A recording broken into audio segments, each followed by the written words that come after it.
Գյուղերում ֆերմայից ֆերմա գրանցամատյաներով շրջելու օրերը մնացել են անցյալում։ Գյուղկենդանիների համարակալման և հաշվառման ծրագրով խոշոր եղջերավորներին համարակալելուց և անիպաս համակարգում գրանցելուց հետո ստեղծվել է բջջային հավելված, որը ֆերմերներին թույլ է տալիս հենց անասնագոմում հեռախոսով մուտքագրել կենդանու տվյալները, նշել պատվաստման օրերը, անհրաժեշտության դեպքում ուղումներ անել։ Հավելվածի միջոցով հնարավոր է նաև սկանավորել ականջապիտակների և խանութների մատակարարվող մսամթերքի QR կոդերը, տեղեկանալ ով է պահել կենդանուն, երբ ու ինչ պատվաստումներ են արվել։ Կարող են կիրառել անասնաբուժները, համաճարակաբանները, ինչպես նաև ֆերմերները։ Ֆերմերները արդեն իրենց օգտանուն գաղտնաբառով կտեսնեն միայն իրենց ֆերմային վերաբերվող տվյալները, որպեսզի սննդամթերքի անվտանգությունը լավ աշխատի, առնվազն 2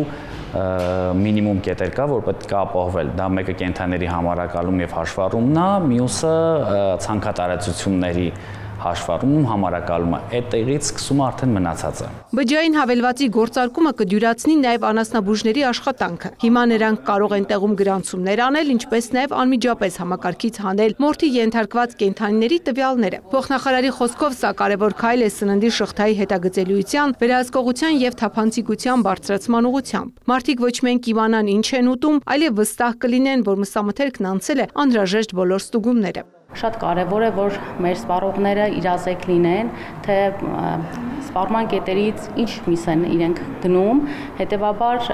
այս հավելվածը կարող է իրենց համար հիմք հանդիսանալ, միջոց հանդիսանալ, ճշտելու թե կենդանիները որ համայնքից են ձեռք բերվել, ինչ հիվանդությունների դեմ են պատվաստվել կամ ինչ բուժում են ստացել։ Այս տեսանկյունից չափազանց կարևոր է հավելվածի գործարկումը։ Ծրագրի արդյունավետությունն ապահովելու համար ներդրվել է նաև մոնիթորինգի հարթակ, որի միջոցով գրասենյակային աշխատակիցները կարող են անիպասից դուրս բերված ինդիկատորների հիման վրա հայտնաբերել սխալները, շտկումներ անել և տեղում անցկացնել տեսչական ստուգումներ։ Համակարգը հնարավորություն է տալիս ավտոմատացված վերլուծություններ կատարել արդեն հավաքագրված տվյալների հիման վրա։ Օրինակ հնարավոր է տեսնել ծին, սպանդ, անկում կամ հիվանդության դեպքեր, հետևել փոփոխություններին և կազմել վիճակագրություն։ Արդյունքում համակարգը կդառնա ավելի ճշգրիտ, վերահսկելի և արդյունավետ։ Կառուցվելու են բազմաթիվ հաշվետվություններ, վերլուծություններ, այսինքն այդ տեղեկատվության մուտքագրումը, հետագայում սխալների շտկումը, այդ ամենը ավելի դյուրին է դառնում եւ որն էլ իր հերթին նպաստելու է, որպեսզի անիպաս էլեկտրոնային բազայի տվյալները ավելի ճշգրիտ եւ նրանց որակը բարձրանա։ Հավելվածները ներդրվել են ավստրիական զարգացման գործակալության տեխնիկական ու ֆինանսական աջակցությամբ կենդանիների համարակալման և հաշվառման համակարգի կայուն ներդրում ծրագրով։ Այն իրականացնում է քարտ հիմնադրամը էկոնոմիկայի նախարարության հետ գործակցությամբ։